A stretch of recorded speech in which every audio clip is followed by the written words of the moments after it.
पाहूया भाजप आज आमने सामने, पोलिसांची परवानगी नसताना सुद्धा विरोधकांचं मुंबईत जोडे मारो आंदोलन, तर भाजपची राज्यभरात आंदोलनं।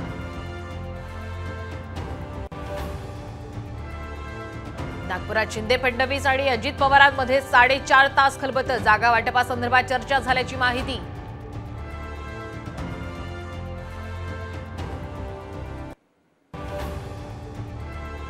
मनोज जरांगे पाटील मालवणमध्ये दाखल, थोड्याच वेळात राजकोट किल्ल्यावर पाहणी करणार, पोलिसांचा कडेकोट बंदोबस्त।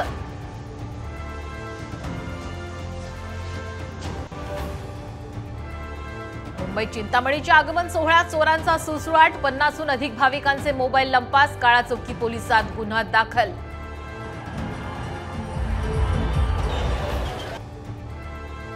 गर्भधारणेसाठी 5 पैकी 3 महिलांना पडती IVFची गरज, आरोग्य संस्थेचा धक्कादायक अहवाल।